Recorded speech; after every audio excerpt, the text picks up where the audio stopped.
they're still wondering why Umar ibn al-Khattab asked to seek forgiveness or somehow reached out to Uthman bin Mad'un.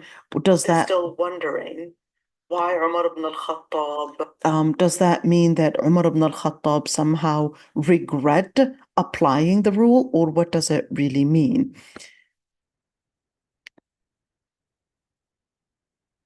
So that's what I wanted to comment on, and I wanted, I guess, to see your opinions as well.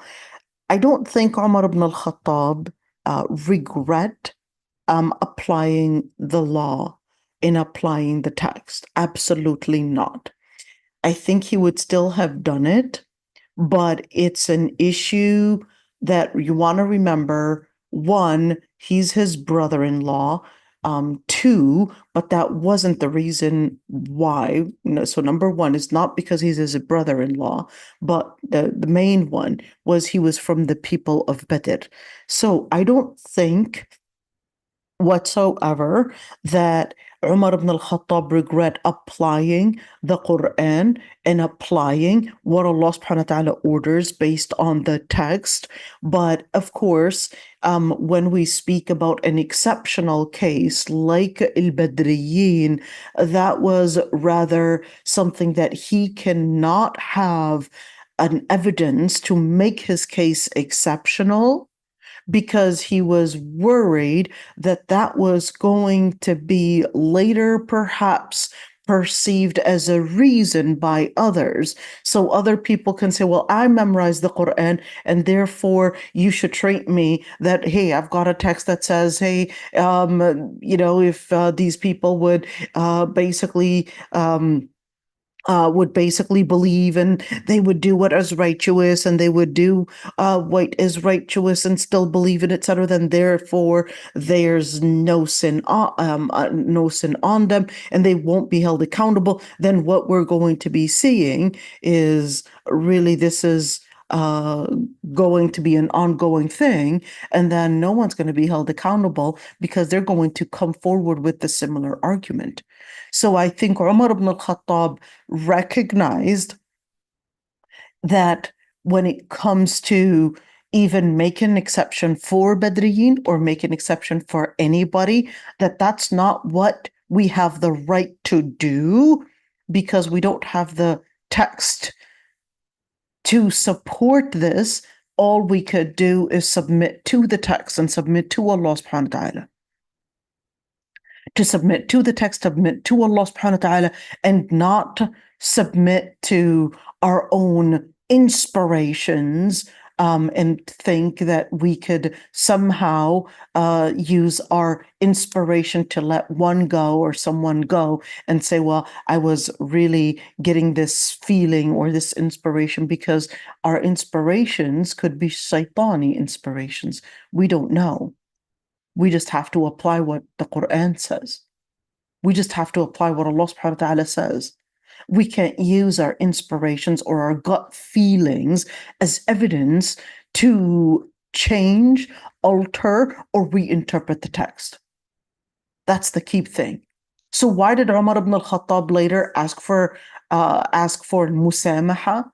I don't think that Umar ibn al-Khattab regret applying the rule, but I think Umar ibn al-Khattab wanted, I guess, for this person that is a salih person, because he's his Muslim brother, he got a dream that you still have to reach out because he's angry at you because you applied the rule.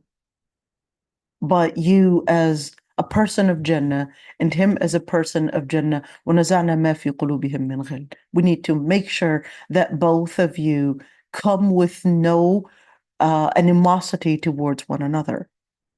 This is how I would interpret this. I don't think whatsoever that Umar ibn al-Khattab somehow regret applying the rule and applying the law.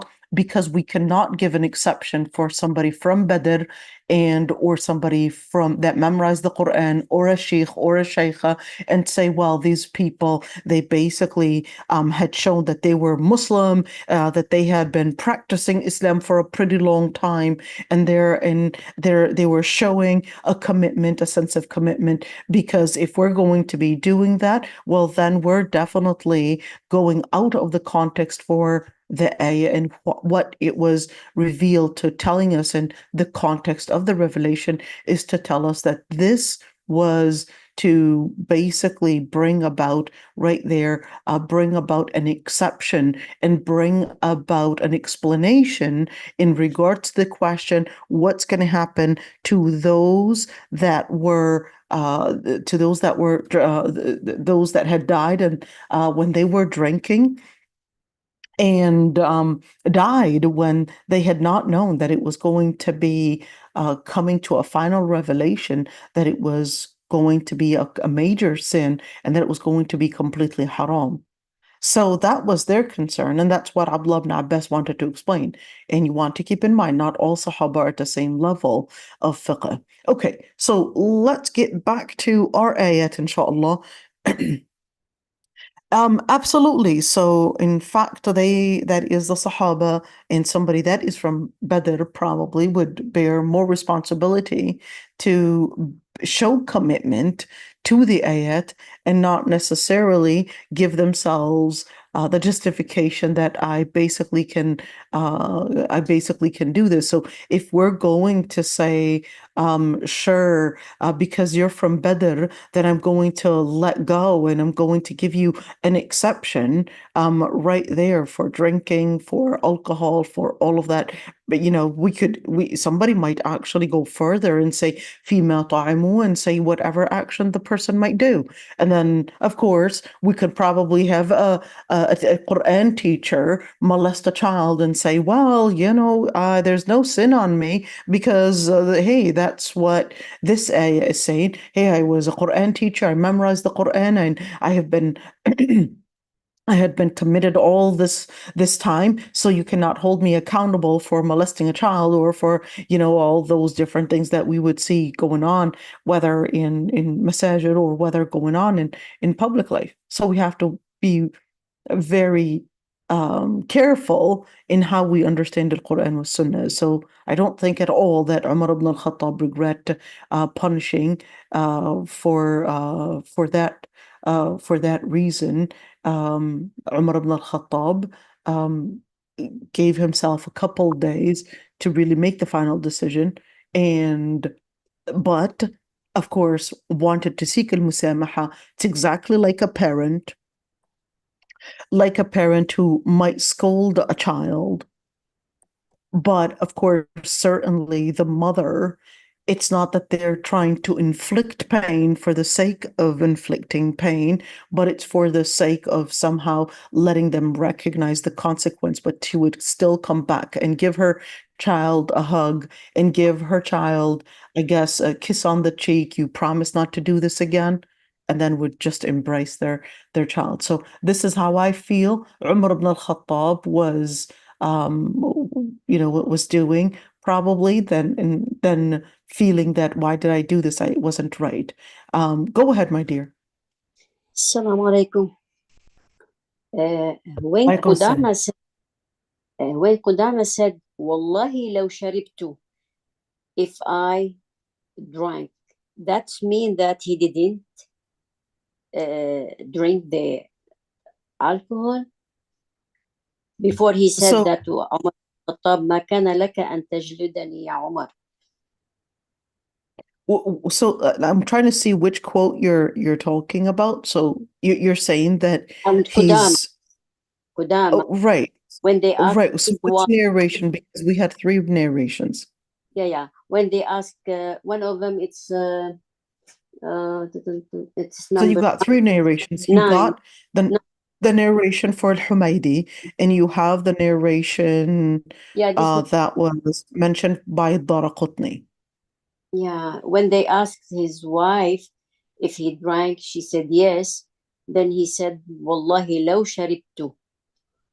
Does it mean that he defended himself? He didn't drink? So perhaps, but you want to remember that is he wanting to get away from this? And is that basically saying, even if I were to do so, then I would have the right to do so because the ayah was mentioning this and this. Remember, he was defending himself using the ayah that it was permissible for him to drink. Okay, so the law could mean two things in لغة عربية. It can mean الامتناع لوجود, and it could also mean just laying out a hypothetical question in order to get an argument in place. So it doesn't always mean that you're assuming that in considering that never happened. Okay. So when of course, because he was obviously defending himself and saying, well, here's the A that supports my argument, and here's why I can do this. So it's not that he's saying he did not drink, but he was saying he's giving himself a justification. So if you would give yourself the justification, that means you basically did it. Right? Or else why did you give yourself the justification? You would only give yourself the justification because you believe that it's okay to do. You know what I'm saying? So it's not that he didn't do it, it's that I have the right to do this. That's what he was basically arguing. He was saying, I have the right to do this because I am a person that had taqwa, that believed and had taqwa and believed, and even my participations in all these battles, including Badr, basically reveal my commitment and reveal my deen. Therefore, I should be excluded from all of this because I can find this ayah that said, لَيْسَ عَلَى الَّذِينَ آمَنُوا وَعَمِلُوا الصَّالِحَاتِ جُنَاحٌ, that there's no sin upon them. That's it. So he basically, is he reading the text right? He is reading the text right. But reading the text without the context is going to be misreading it. You know what I'm saying? So by text, he's absolutely right. By text, he speaks, of course, the Sahaba were actually considered the most fluent in al-Arabiya. Did he understand the text right? The answer is yes. But just by reading the text, it's not enough for you to understand it fully. And that's why Abdullah ibn Abbas said, well, yes, we recognize, in other words, that that's what the text is saying, but you also have to understand the text by looking at the context. And this is extremely important, that you cannot make your tafsir in a shallow way and think that you've got the full answer and the complete interpretation. You would have to look at the context in order to make sure that you're not misreading this. And this happens a lot, where I would get people telling me that they had read in the Quran and probably translated in English or translated in any other language, and they would say, well, here's what the Quran is saying. I'm not going to listen to this and listen to that. But then what they don't realize is that there are other resources that are context for all of this, and that you cannot take excerpts and then use that as an evidence to probably give a fatwa or probably give an interpretation to something. You would have to go back to the different ayat, to the different ahadith, to make sure you're understanding Islam right and understanding the text right.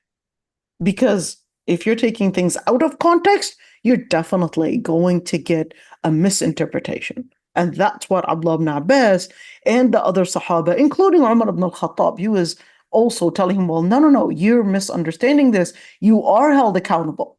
You can't say that, yeah, since you had done, in your past, all these good things, that you can right now get off track at the end of your time, because at one point you were a person of faith. You have to stay committed to your faith in action until you die. Now, did he say that drinking was not haram? No, he didn't. So even Qudama ibn Mad'un, he didn't say that drinking wasn't haram, but he was arguing that since he participated in Badr, that he would have the exception and the right to drink and still not be accountable. Not be accountable, not in this dunya and not in the akhirah. Okay? So he wanted to abuse that point and take it from there. So that's why the rest of the Sahaba, they said, no, you're misusing the text. You're misreading the text.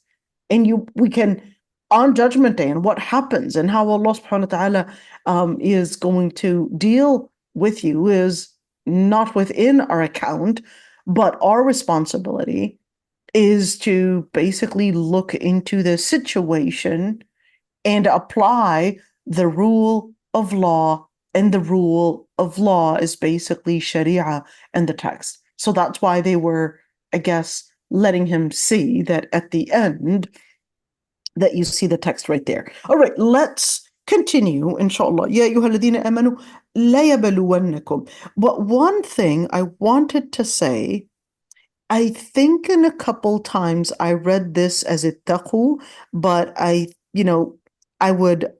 ittaqaw and ittaqaw, but I sometimes would use a certain word as a verb and in English, and then it would, I would use the English grammar and then end up putting it in the Arabi. So I would I would change the Arabi grammar to fit an English sentence, and then it would come out as completely broken. All right. But it's actually taqaw. And again, ittaqaw right there. So just wanted to make sure that we're not reading those ayat wrong. Okay. يا أيها الذين آمنوا لا يبلونكم الله بشيء من الصيد تناله أيديكم ورماحكم ليعلم الله من يخافه بالغيب فمن اعتدى بعد ذلك فله عذاب أليم. So what is that? يا أيها الذين آمنوا, or you who believe. Now this is al-khitab, is basically the whole discourse right there is directed at the believers. لا يبلونكم. What is لا يبلونكم? لا يبلونكم, that Allah subhanahu wa ta'ala will test you with some of the things that you will be hunting. And your hands would have, I guess, their hands on it. In other words, they would get in a hold of, and they would basically become capable of hunting certain things using perhaps their arrows. And Allah subhanahu wa ta'ala is testing who is going to be fearful when, of course, there's ghaib, when, of course, no one's watching. Then whoever transgresses the limit after that, then they would have, the word is adhabun alim, a painful torment. So a couple of things to say here. What is this in regards to? So this is in regards to when a person is in a state of ihram. So when is that happening? What is a state of ihram? A state of ihram is when the Muslim is going to Hajj or Umrah.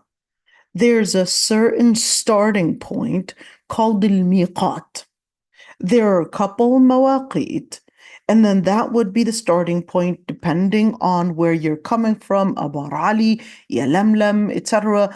There's going to be a starting point, and that starting point, once you make the niyyah, and once you get into the ihram clothing, at least for men, and you consider, of course, that you're going to start doing it for the sake of Allah subhanahu wa ta'ala, al-Umrah or al-Hajj, then there are a number of actions that you cannot be doing, such as one, you cannot be intimate, you cannot even engage in marriage, making marriage contracts and so forth. And 3, you cannot put perfume on. 4, you cannot cut your hair. You cannot, of course, you don't want to comb your hair. So you just want to make sure that and you cannot cut your nails. You cannot hunt.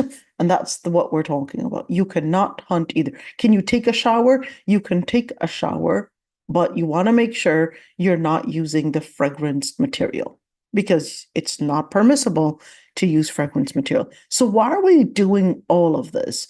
It's taking a moment to live really your akhirah. You're letting go of dunya as if you are, let's say, a person that is shrouded in white, like a dead person, like a person in the akhirah. There's only one thing. It's really just you as you are. You're not cutting your nails. You're not hunting. You're not putting any fragrances. You're not cutting your hair, of course. You're not taking off your ihram clothes. You're not being intimate because you are just doing one thing.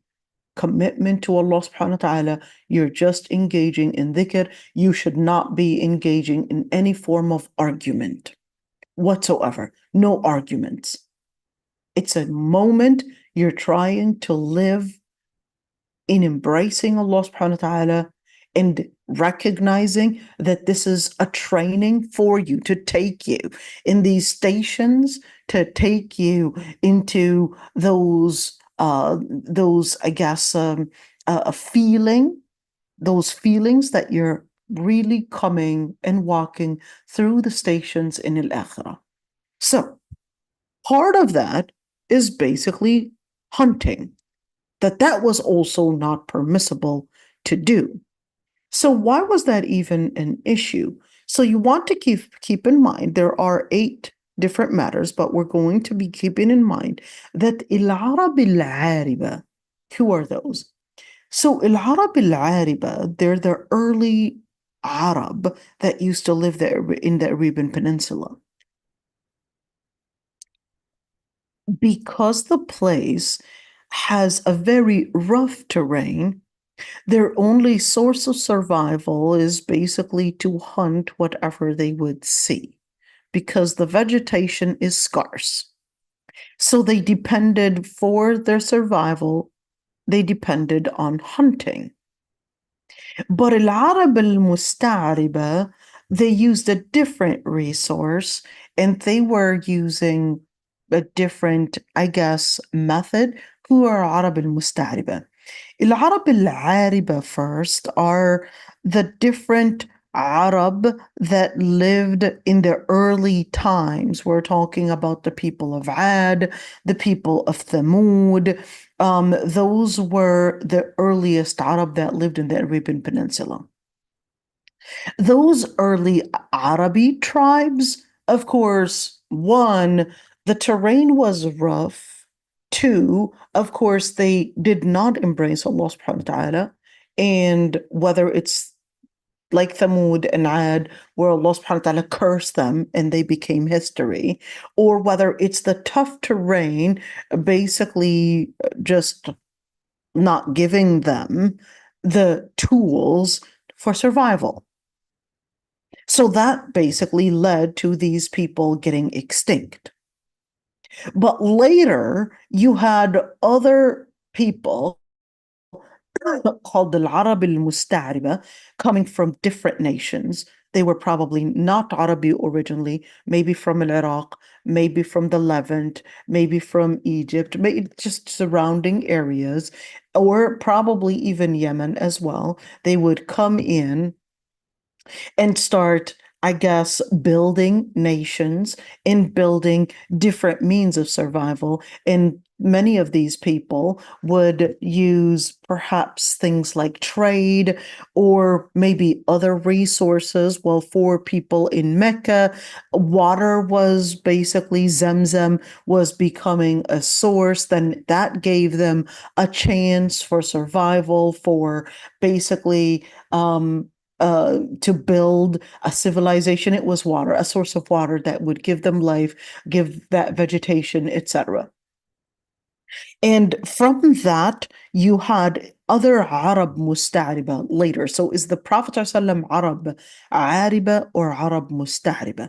The Prophet ﷺ is Arab musta'riba, not ariba. Why? Because Ismail alayhi salam, which the Prophet ﷺ's ancestry goes back to, you want to remember Prophet Ibrahim was not Arabi, was not an Arab. Prophet Ibrahim was originally from Iraq. Okay? Was originally from Iraq, went to Egypt, and then, of course, then stationed in Palestine.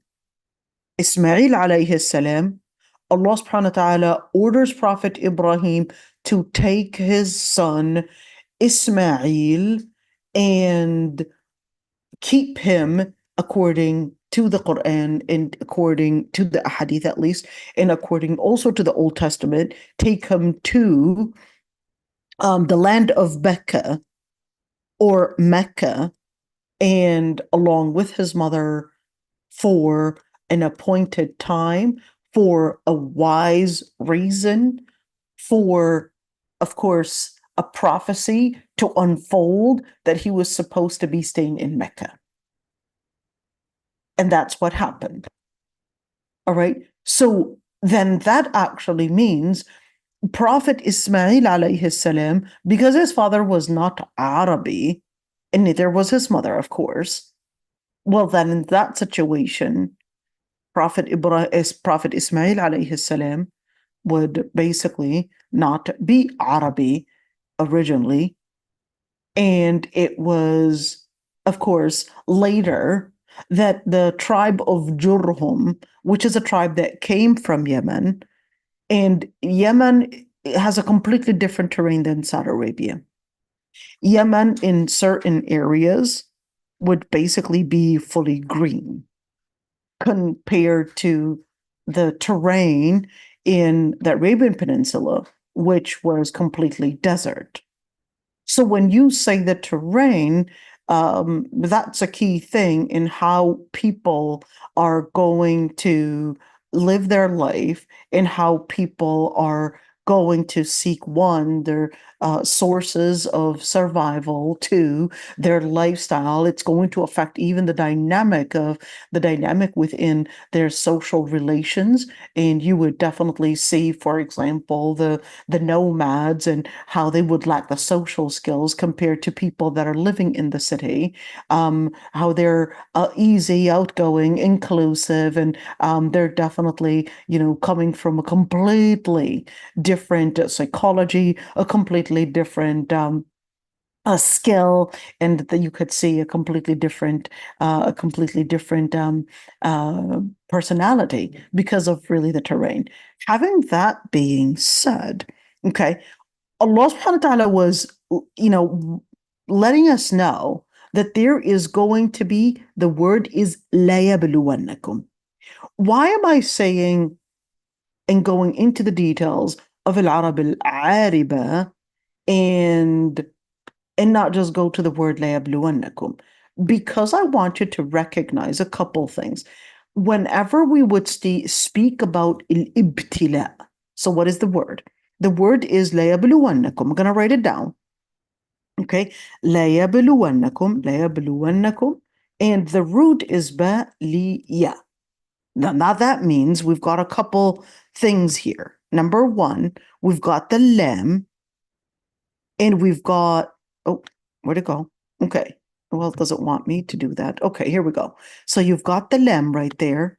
Okay, so you're just going to, let's say, you know what? Let me give you, I'm going to take a different page. Maybe it'll allow me to color it. Okay, Here we go. I'm going to give you a different page so you could see it. Is this a document that I have opened? Right there. Okay, here we go. So the لَيَبْلُوَنَّكُمْ is right there. Okay, and let's put it in the middle. Okay, so when you look at that word, you're going to see the root of it. So the root is going to be بَلِيَّ. Let's go up there. Okay, gonna make that بَلِيَّ. Okay, so here we go. And we're going to, here's the ba, here's the lam, and there's the waw. Wait, I thought you said it was yeah. Right, so this is that waw that's munqalib an ya. That's basically, in Lugha Arabiya, there are certain words that end with a vowel. They might actually go into another vowel, like the ya might actually shift into a waw, for example. Okay, so anyhow, so here we go. That ba liya layabluwannakum. Now making, let's now get into the other colors. This lam right there and the noon is basically an additional thing. That is what is in the red is to mean that this is an oath. This is an oath. What does that mean? What's an oath? And what does that look like? Meaning this is something that is inevitable. Okay? That's what it means. That this is inevitable, that this is going to happen. Okay.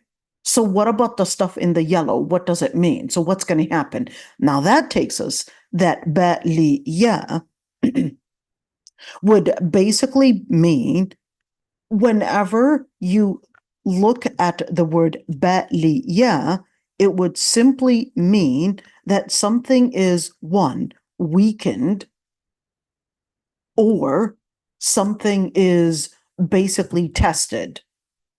Or it can also mean that something is exposed. Okay, just look at this one. So what does that actually mean? Weakened, tested, exposed. Well, remember the word fitna? The word fitna means something rather within that area. So that's why whenever you would have an ibtila, it's a fitna. Okay, whenever you would have any ibtila, how did you use the word ibtila and how does it get there? So the word ba'liya is the root.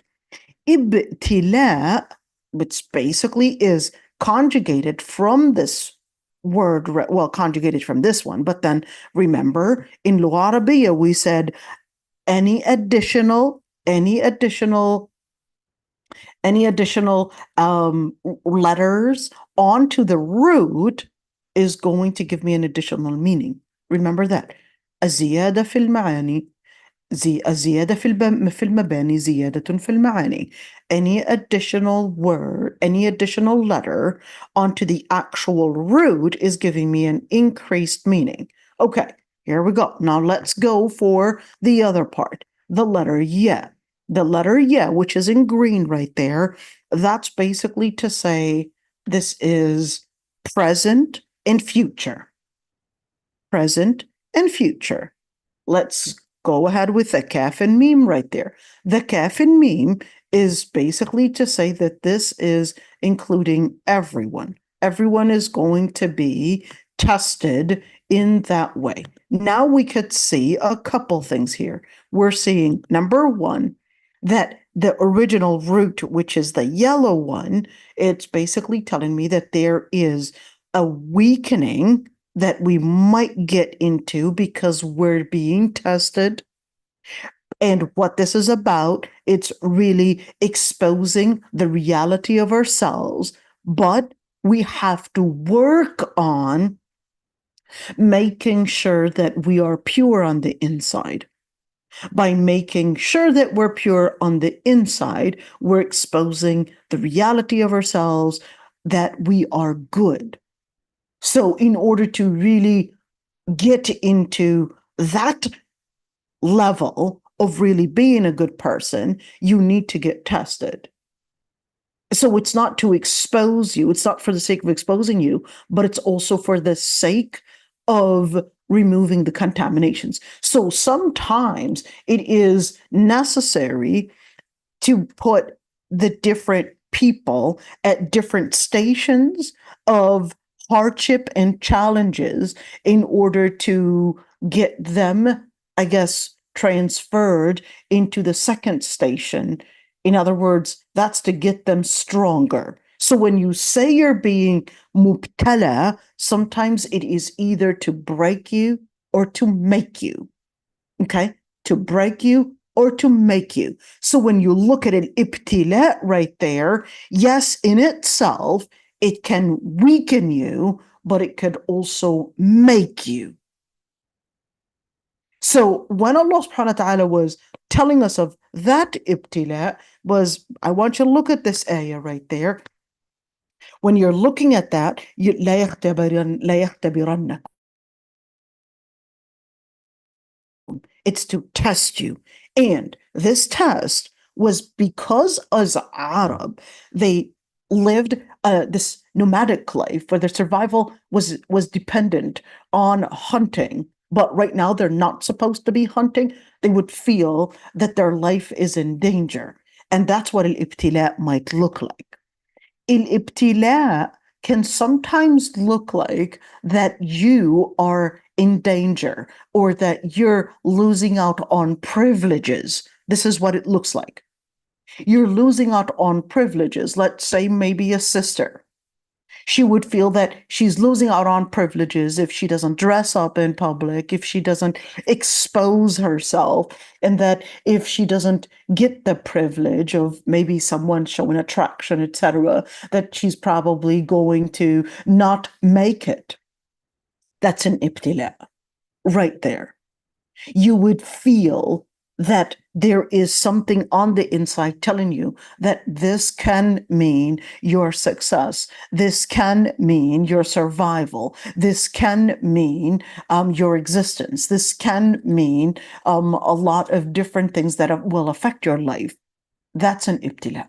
But al-ibtila is not there because Allah subhanahu wa ta'ala wants to expose you in a mean way. But that's because Allah subhanahu wa ta'ala wants you to go through these challenges in order to make it to Jannah. But you have to stay committed to the principles of Allah subhanahu wa ta'ala in order to really show that you are of a person of what? مَن يَخَافُهُ بِالْغَيْبِ. That you are a person that fears Allah subhanahu wa ta'ala بالغيب. What is بالغيب? الغيب is in the unseen. But this is it بالغيب in Allah subhanahu wa ta'ala's knowledge? But anyways, Allah subhanahu wa ta'ala knows what choices I'm going to be making. Or is this بالغيب, meaning when no one's present, when I'm all alone, when no one is seeing what I'm doing? Most haram things happen when no one's watching. All alone, no one can see what I'm doing, and I'll just do what I would want to do. Most people that use, let me say, faith as a way to conceal the realities of what they really and what they truly are. Con artists are not going to come sounding like in the cartoons like witches. No, they're going to sound that they are the nicest people ever. And this is extremely important to keep in mind.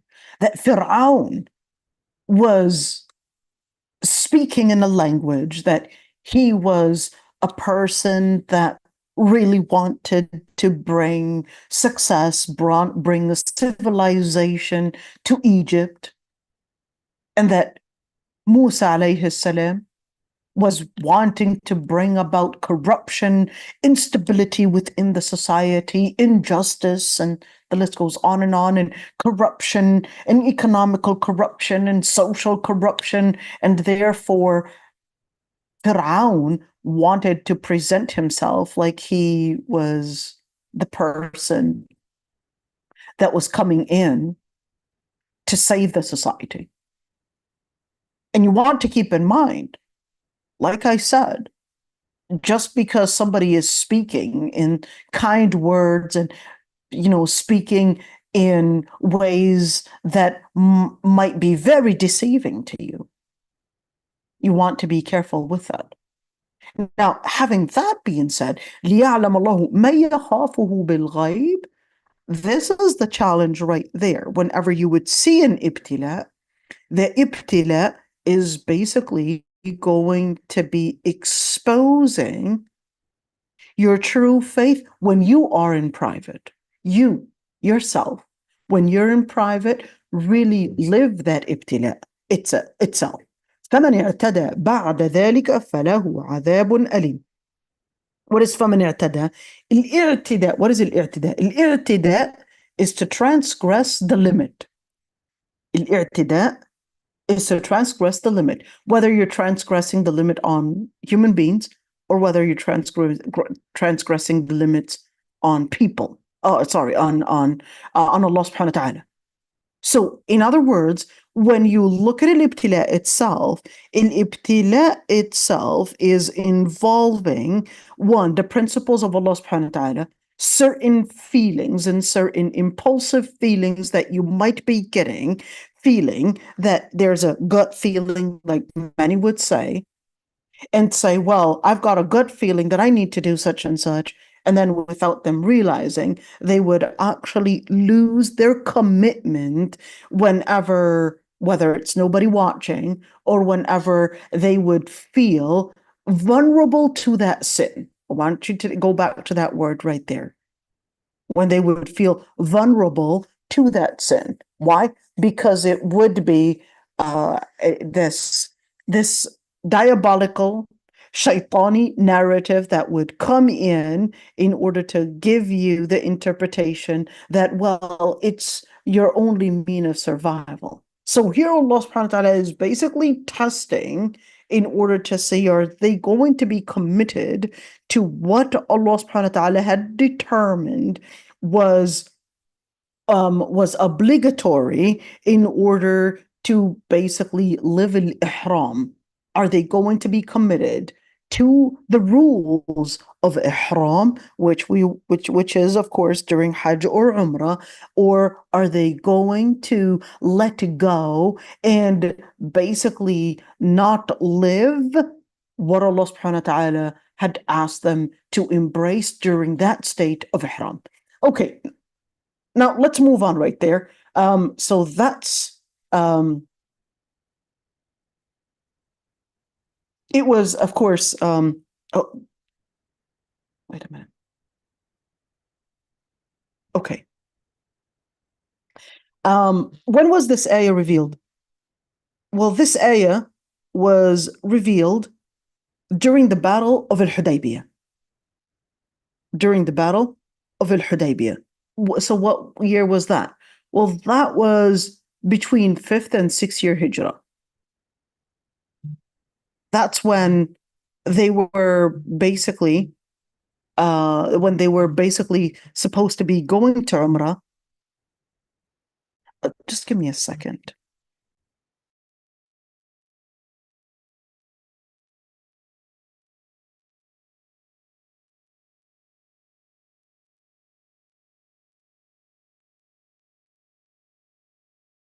All right. So when we say Am al-Hudaybiyah, let's just look at the context a little bit. The context is the Prophet ﷺ and the Sahaba, along with almost 10,000 Sahabi from Medina, heading towards Mecca for Umrah. But in the middle of the way, of course, the people of Quraysh, they then want to retaliate, and it's not necessarily for any reason, but to show power. You want to keep in mind, most politics are just about showing power. When you look at World War I, World War II, there was really nothing to fight over. It's just an issue of saying, I'm the superpower here.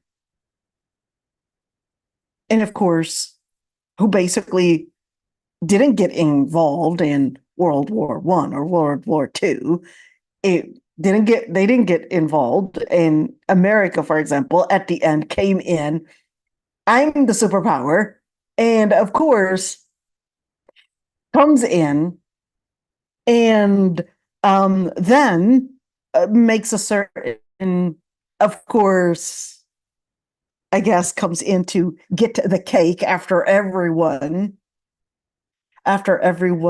due to the First World War and Second World War, basically. After everyone was completely exhausted from the war, then the US comes in, and in order to basically have their power come in, they were controlling the economy through the dollars, through basically taking out gold and saying, I'll get the gold. Got the gold, and then introduced the dollar, and introduced, of course, paper money. And that way we could then decide who is in power. And then that's what happened. So now that's why America is a superpower. It's all about the money. And of course, Hudaybiyah, and during the time of Hudaybiyah, they wouldn't be affected if the Muslims went and continued their way to Mecca to do Umrah. In fact, it would be good for their economy because it would be religious tourism and it would be good for their economy. But to them, what was more important than economy was actually to let the Muslims know that they're the ones in control. They're the ones in power. So they said, no, the Muslims cannot come in, and they cannot come in for Umrah, that they would not be allowed to come in for Umrah. So the best thing to do right now is to tell them no place for Umrah, but you can come back next year and for only 3 days. What did they really want to say? They just wanted to say we're in power. It was going to be the same thing. They were going to be protected. There's, these people were coming in with no arms, with no weapons, but it was basically coming in for the sake of religious tourism or religious reason, which is to do Umrah. But that's when they send Suhail ibn Amr and to negotiate, after, of course, spreading all the rumors in trying to provoke the Muslims that they had killed their deputy, that the Muslim deputy, which is, corresponded, which is Uthman bin Affan. They spread the rumors that he was killed in order to provoke the Muslims to engage in a battle when they were completely unarmed. How is that relevant to the ayat that we're dealing with? So at the time, of course, that was their first ihram ever in Islam.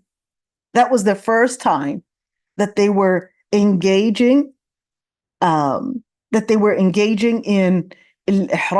engaging in Umrah, they were engaging in that, of course. And now there's that ibtila. Are we really going to be committed? Or are we going to live our old habits? That's the point that I wanted to make out of this whole thing, is that ibtila is when a certain old habit would empower its, let's call it, addiction over you. Or are you going to be capable of rewiring yourself into a new habit in submission to the Lord Almighty? That's the whole idea of al-ibtila. And the reason why I went into all of the root of the word and how is this related to any of that. So is really to get into that you are wired in a certain wiring, just like these Arab, they were wired in a certain wiring to hunt during their, well, for survival, and even during their ihram. But then Allah subhanahu wa ta'ala was telling them, no, I want you to rewire yourself, that the whole idea of commitment is not about commitment for what you thought survival really meant, but it's about that you would be in commitment for what it means to submit to Allah subhanahu wa ta'ala bil ghaib, to submit to Allah subhanahu wa ta'ala in whether private or in the different different paths and the different times within your life. فَمَنْ اعْتَدَى, to not submit to the principle of Allah subhanahu wa ta'ala and to submit to your own feelings and your own impulsive emotions and to your own probably previous wiring is basically considered i'tida. It's considered that it's a transgression because what you're supposed to be submitting to is Allah subhanahu wa ta'ala, including your feelings. If you're there would be different levels. The first level is to submit to Allah subhanahu wa ta'ala. The first level is to submit to Allah subhanahu wa ta'ala in, of course, in the person's Islam, that you consider and that you recognize that Allah subhanahu wa ta'ala, remember, let's go back to this one, that Allah subhanahu wa ta'ala is the one that I would turn to, and that Allah subhanahu wa ta'ala is the one that defines the different parameters, the different rules. That's the first level. The second level is the application, the behavioral one. Are you going to be committed? The final one is consistency. That's it. You don't change it. That becomes who you are. So having that being said, it's basically teaching us that it's not your emotions that dictate truth. And it's not your emotions that dictate how you feel about the different ways of success. You might feel at one point that this is meaning your success or your failure, or this is basically going to probably affect your life forever if you don't do it, etc. And then, of course, many would come in and say, well, this is a darura. This is a necessity, and this is why I have to do it. And they would give themselves their own fatawa and not realize that it was not the text that they applied, but it was their own gut feeling, which can be and could be basically driven by shaitan himself, by al-ibtila itself. So when you look at that one, فَلَهُ عَذَابٌ أَلِيمٌ. So whether we're speaking about hunting or whether we're speaking about the general idea in how we understand an ibtila and how we understand the main drive, which is the only drive and the most important drive to get people on the right path, is basically fear. Fear. Why? If you look at fear, fear is the strongest motive. Fear is the strongest power to make anybody act. You can lay out all the different rhetorics, all the different narratives, all the different encouragement out there. But when an actual thing happens that lets them know that this is going to cost you your life, that's when they'll act upon it. Al-khawf itself And fear is the most thing that builds civilizations even and builds human beings. It's fear. I know it sounds somewhat that if you're saying we act better in fear, that somewhat, hey, no, we can be better and we can be more tolerant and we can, let's not use this word, but this is the reality, dear. The reality is, whenever we are living in fear, that's when our adrenaline would move, and that's when we would basically take it seriously. And then you will see the best of us really coming to the service, the best of what we contain, potentials, strength, whatever it is. That's when it goes into the surface. It's basically fear. Now, when you look at لِيَعْلَمَ اللَّهُ مَن يَخَافُهُ بِالْغَيْبِ, who would really be living that fear? بِالْغَيْبِ. Are you really considering that Allah subhanahu wa ta'ala's punishment by transgressing his limit, that it's going to be a major transgression and that Allah subhanahu wa ta'ala can really hold you accountable for it? If yes, then that person has taqwa.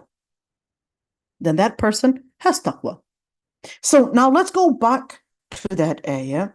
And of course, during that time, it was the first test that the Muslims were basically facing, that they weren't allowed to practice their, let's call it, old habits of hunting. It's right there. I could just hit it and I could make the best barbecue. You know, that's their old habit. They knew how to do it. But then Allah subhanahu wa ta'ala, no, this is a test. I want you to stay committed and bend down your drives to basically be driving as Allah subhanahu wa ta'ala had regarded was the map to driving, and not necessarily your own drives to directing you to go to the wrong direction. And لِيَعْلَمَ اللَّهُ مَن يَخَافُهُ بِالْغَيْبِ فَمَنْ اعْتَدَى بَعْدَ ذَلِكَ فَلَهُ عَذَابٌ أَلِيمٌ. In other words, if you let your drives drive you, then the consequence is going to be عَذَابٌ أَلِيمٌ. It's going to be painful torments. Let's see. So who's actually going to be responsible, or who is this ayah directed at? Is it directed at the people that are finished and all done with their ihram?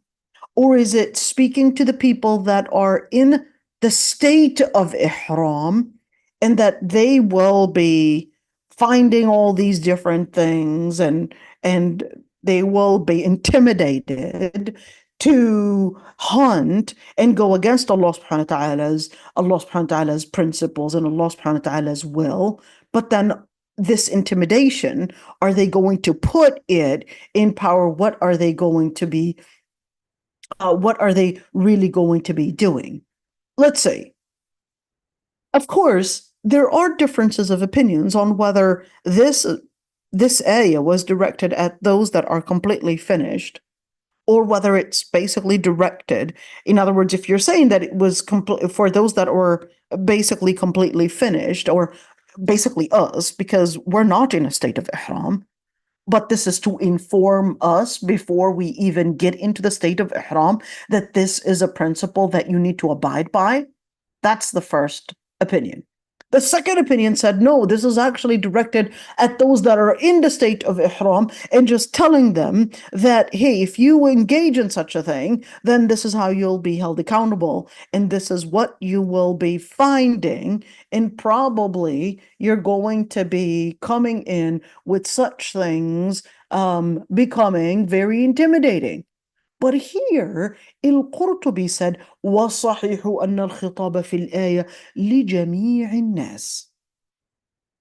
وَالصَّحِيح, and he said, what is actually most accurate and preponderant is that the discourse in this ayah is really directed to all people.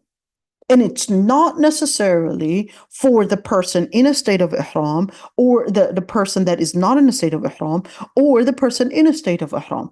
Why? Because he would actually right there, in other words, say, al-ibra bi'umum al-lafz. What we're looking at is that, hey, it's basically right there letting us know, for those that are not in a state of ihram, and for those that are in a state of ihram, they're basically right now taught the borders of Allah subhanahu wa ta'ala, and that they have to take them seriously. And if they don't, Allah subhanahu wa ta'ala will hold them accountable for it.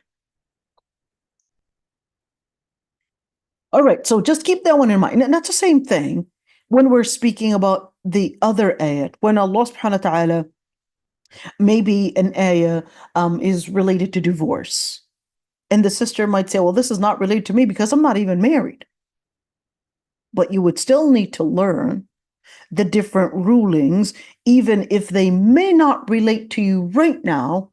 Learn those rulings because Allah subhanahu wa ta'ala wanted you to basically embrace what Allah subhanahu wa ta'ala had revealed, and therefore to learn your deen in itself is actually a way to help you recognize and expand your vision in knowing Allah subhanahu wa ta'ala's limitations. Okay, let's see right there. So even if it's not related to me, yes, even if it's not related to you, learn it. Because Allah subhanahu wa ta'ala would not reveal it and would not send it and make it an information that the Prophet ﷺ, through 7 heavens, receive this information and teach it to people unless it was part of the religion that you have to take seriously. Let's continue right there. And certainly, لَيَبْلُوَنَّكُمْ, it's basically to tell us that there's going to be an abundance of perhaps different animals just right there coming at you, just like Bani Israel. Bani Israel, what happened? Well, Bani Israel, when Allah subhanahu wa ta'ala ordered them not to hunt on Shabbat, on Saturday, what did they do? Well, they basically planned to set up the nets on Friday before Shabbat would even start, in order to get all the fish that they weren't allowed to hunt on Saturday and get it on Sunday. So right there, they realized that for some weird reason, that Saturdays are actually the most days that there would be the best amount and the biggest amount of fishes. The fish are right there. The biggest amount of fishes would basically be for some reason coming on a Shabbat. We can't let that go. So that's why they basically prepared to go around the ruling by somehow going, of course, and setting out and setting those nets on from a previous day. Okay. Is the sound right? Because it seems that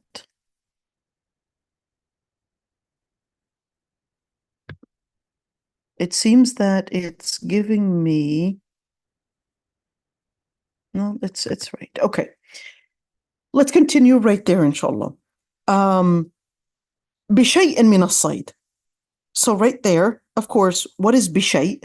بشيء is, you've got the letter ba and you've got shay. The shay, when you look at shay, in other words, it's some.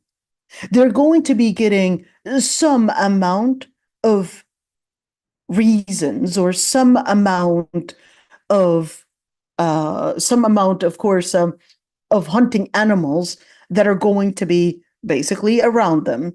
And they would be feeling intimidated to hunt, but then Allah subhanahu wa ta'ala is basically letting us know that some of hunting is not allowed and some of it is permissible.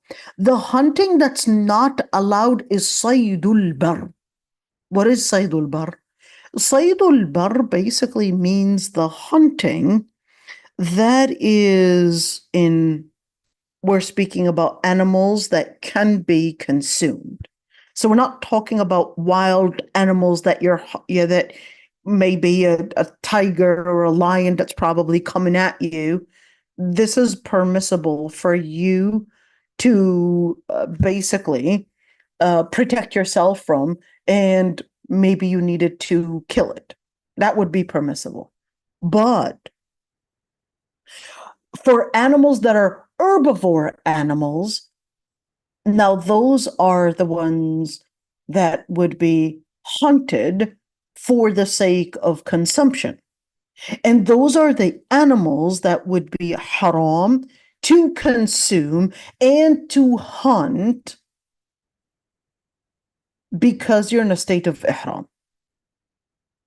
So does that mean we can't eat chicken and we can't eat like the barbecue that they're having outside around Kaaba?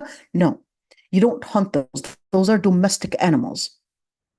Hunting involves non-domestic animals, wild animals that are herbivore animals. That's what we're speaking about.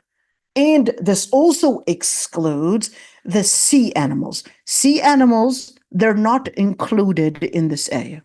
So it's permissible to hunt sea animals, but not permissible to hunt herbivore animals in the wild, okay? And in that situation, if you were to do that, then there's a certain ruling to make up as an expiation for that. Okay, let's continue. When we're speaking about, of course, يا أيها الذين آمنوا لا يبلونكم الله بشيء من الصيد تناله أيديكم. Anything that when you look at تناله أيديكم, what is تناله? نال means to achieve. Okay, نال means to achieve. So أيديكم ورماحكم, we're speaking about your hands, probably, I guess, achieving, or your hands basically getting, overcoming something. رماحكم, they're basically the different bow and arrows that they would use for hunting. And here Allah subhanahu wa ta'ala is letting you know that what this is involving is really something that you might be targeting, whether it's using a gun or whether it's using a bow and arrow. In other words, right there, you are hunting for food. During that moment, it's not permissible to hunt for food. So Allah subhanahu wa ta'ala would basically mention, I guess, why the hands? Because those are the most things that we would use in order to engage in something, specifically in hunting. It's always dependent on the different extremities. But as for the things that maybe one might have probably set up maybe a trap in order to trap an animal, etc., but they didn't really kill it, then in that situation, that wouldn't necessarily be as haram unless they actually kill that animal. Then that would be considered as haram and considered as the haram hunting. Okay, let's see. And when, this one was really rather ironic that, okay, this is a little off topic, but I'm just going to mention it because al-Qurtubi mentioned it. Let's just assume me and Sophia were going hunting together. Okay. And of course, I had my, I don't know, I had my gun to hunt and she had her gun to hunt, but hers didn't have enough bullets. But she managed to spot a deer. And that looked like, those kind of juicy deers. And she said, right there, right there. And then I basically get my gun, it's loaded, and boom, I shoot it. Who spotted the deer? It was Sophia, it wasn't me. She's also really good at hunting. If she had her gun loaded, she would have banged with one target. She would have just pinned it down. But then she just didn't have it, but she was the one that spotted it. So is that hunt for me or for her? Yes, we're going together on an expedition, but is it for me or is it for her? So it's actually للآخذ لا للمثير. So it's actually for the person that basically pinned it down and not for the person that spotted. Okay. Sorry, Sophia. I'll share with you. I'll make sure that you also get a share and and guests make, some meal with that. So I won't take the whole thing, I promise. Okay. كره مالك صيد أهل الكتاب. So I'm not going to get into some of those details. What about the hunting? Because we did actually speak about that in the beginning of the surah, so I don't want to speak about it right now in details, but just, of course, just to mention that in general, whether the hunter, if it is Muslim or a person from the people of the book, it would actually be permissible to eat from, of course, if it's halal, it's a halal, it's like we cannot eat a bear, but of course, maybe a Christian person, if they hunted a bear, they might actually say, well, it's permissible for them. But I'm talking about things that are herbivore animals, things that we're permitted to eat. Then in that situation, if it's a Christian or a Jew that hunted that, or a Muslim, then in that situation, if it basically takes the rulings, remember, it can't be something that was probably fallen from a hill or something that was basically maybe wounded and died later, and we probably are not sure. So then that would not be a hunt that would be permissible. But if we're talking about, let's say, me and a Christian friend, we went hunting together. She basically hunted, guess a moose or maybe a deer, whatever it is, and then basically brought it home and decided to eat a barbecue together. Then would that be permissible? Certainly, even though he's the one that basically shot it to not you as a Muslim. Yes, certainly that would be considered permissible. Okay, so just wanted to mention that one. Okay, well, what is going to be the expiation if that person hunted and didn't fully be and stay committed to what Allah subhanahu wa ta'ala had regarded as a limit? What would the ruling be? And that's inshallah what we'll be talking about tomorrow. No, tomorrow is pearls, but you could say there are 30 different questions and 30 different points to point out right there. So stay tuned to know what the ruling is going to be in regards to the different things that if one were not committed to the ruling that hunting was haram and they still went hunting, and I'm speaking about a person in ihram, what would the ruling be? So stay tuned. Inshallah, we'll continue tomorrow and actually it's going to be 2 days from now, but inshallah we'll continue in speaking about that. And certainly you see 30 different issues, but inshallah we'll summarize them as much as we can. Let's see. The sister is saying, if the father is a patient of paralysis, then who is responsible for protecting his property? Can the elder brother sell the property and also spend pension money on his own matters? What is the responsibility of the younger daughter who's unmarried towards the father, the siblings who are married except one brother, and towards the house and the joint family system? Who's going to lead the household? Fair enough. So this is paralysis doesn't mean that the person lost their ability to think. If they're able to basically communicate, they're able to make decisions and communicate what they want happening, then in that situation, we would have to submit to their wishes. But if the person went farther than paralysis and they're not capable of probably processing even communication, and it went farther than paralysis, and paralysis doesn't even describe the case, case, maybe a certain level of dementia or maybe a certain level of memory loss, etc., happened. Who knows? Maybe this is like MS, where it's a severe MS. The person is not only paralyzed, but they're also impaired even in their ability to remember, their ability to think, their cognitive skills were also affected, etc. Then in that situation, we would basically, if it's more than one wali, if it's more than one person, basically we're talking about maybe, let's say, 4 or 5 sons and daughters, then in that situation, we would basically consider that, of course, the family together, right there, trying to see and act as the wali, right there, to make sure that the money is spent in that man's favor and based on the responsibilities that he would be responsible for if he was not in such a state. So what does that mean?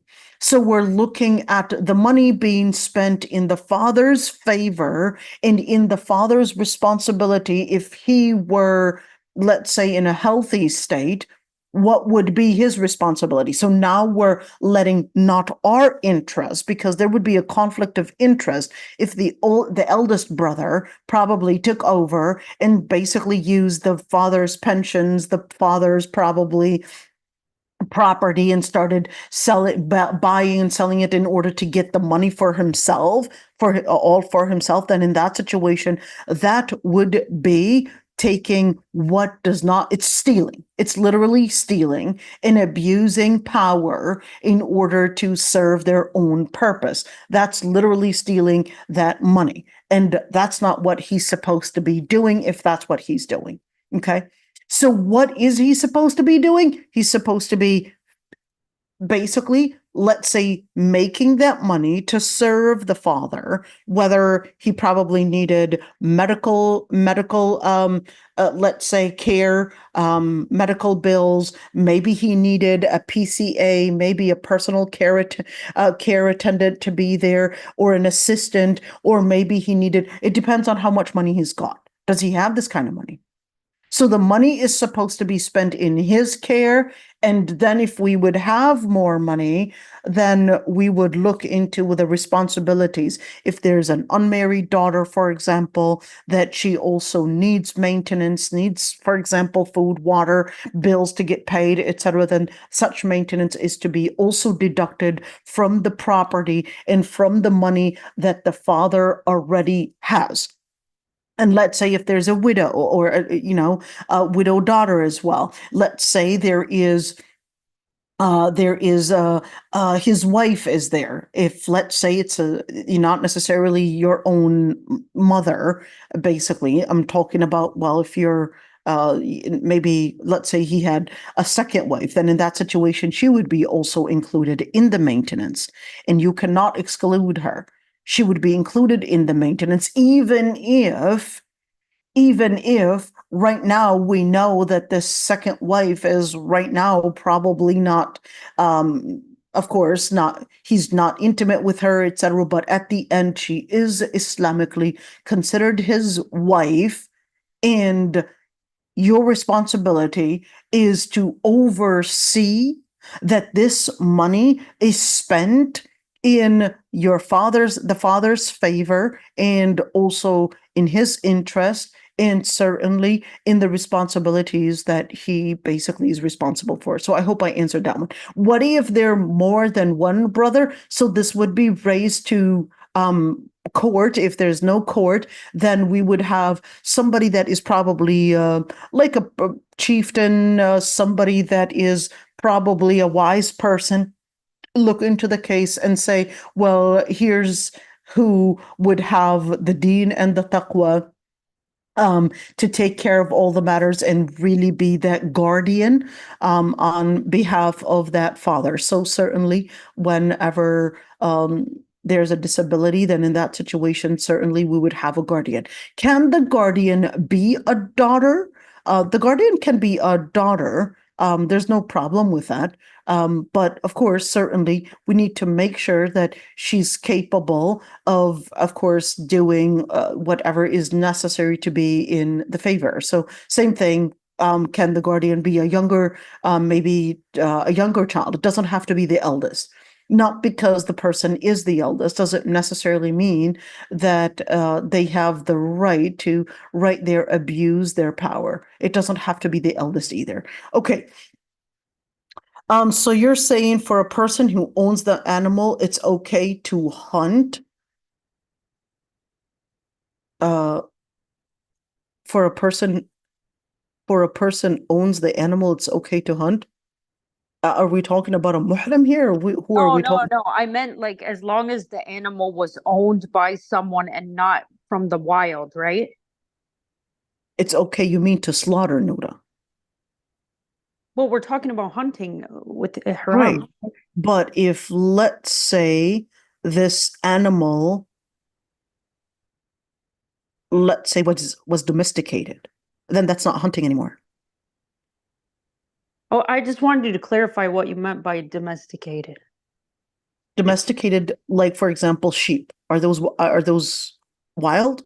No. Sheep, No, they're owned those are by domestic. Exactly, they're domestic. Okay. Okay. And that's what it means to be domesticated. They're actually, they don't even know how to live in the wild. Those same thing when we're talking about Oh, cats. okay, okay. I see what you're Okay. saying. They need us to basically provide for them, take care of them, and etc. They don't know how to live in the wild. Okay, that's what it means to be domesticated. So, can I slaughter if I'm in a state of ihram? Can I slaughter a sheep? Yes, you can. It's not haram. Can I slaughter a chicken? You can. It's not haram because you're not hunting. Okay, so that's permissible. Um, whose words ضاع العلم بين اثنين الكبر والحياء. I would have to research that. I would have to research that to be honest. I will inshallah respond to it inshallah next time. Who should the Muslima ask for her needs when she knows that she will finally get sarcasm, as it happened a lot of times? She can't tell her father nor her brother, nor can she be silent. Can she separate herself? But what is the responsibility of a Muslim girl when she knows that it's being destroyed and wasted? That is wrong.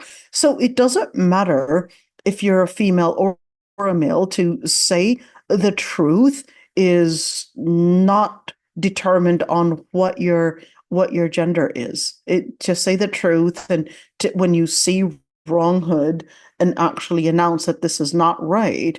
This is not related to whether you're female or male. So if, let's say, this money is being spent in the wrong way, then it's your responsibility to point it out and say, dear brother, you're actually, and of course I'm talking about your biological brother here. Okay. You're not spending it on our father here. You're just spending it for your own self. And that's basically a conflict of interest. And that's not what you're supposed to be doing. You're right there taking my father's money.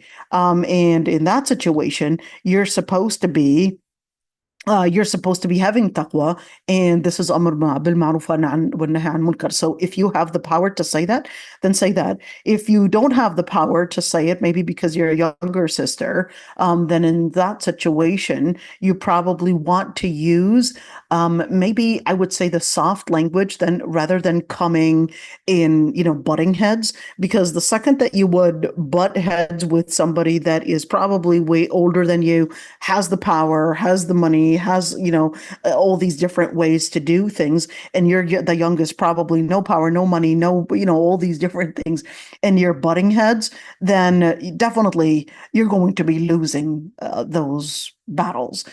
So in that situation, I would definitely recommend using diplomacy and getting, I guess, getting that as a resource to make sure that you're doing the right thing, and basically getting them directed towards doing the right thing. Is there any relationship between the A 93 and 94? Oh, a complete relationship. You're going to see, inshallah, in 2 days. It's fully related to it. So it's completely related to it. We're going to talk about it, inshallah.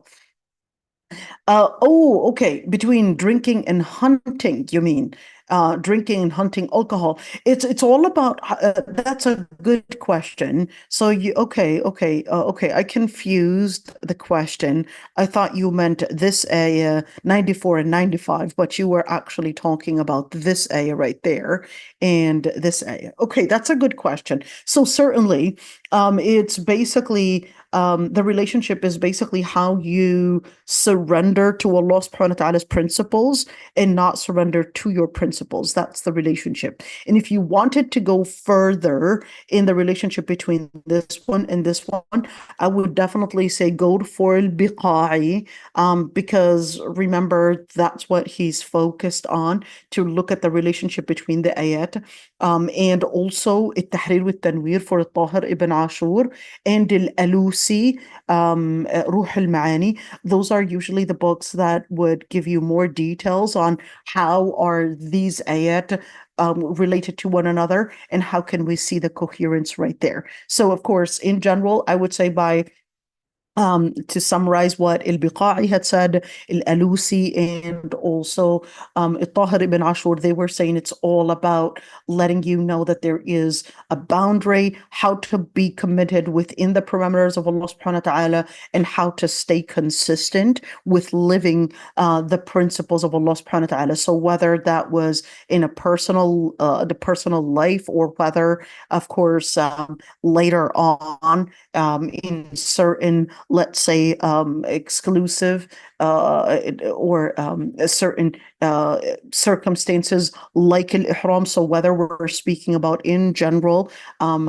basically, right there, when and how is it that certain foods and what is, of course, the consumption, halal consumption, haram consumption, how far can we go, etc. That's basically right there directly related to it. And inshallah, we will continue in 2 days from now with the tafsir, but tomorrow we'll be continuing the pearls of the Prophet ﷺ, inshallah. So this is it. And what do you mean by diplomacy? Okay, fair enough. So there's a military way when you're using power. Okay. Diplomacy is when you're using kind words. When you're using, yes, you may consider it as somewhat of hypocrisy, but it's al-mudara.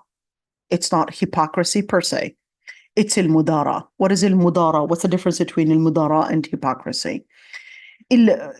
Hypocrisy is nifaq, is when for ill reasons you're basically being a con artist.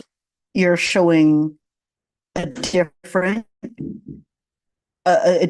face of yourself, and you're basically for ill reasons.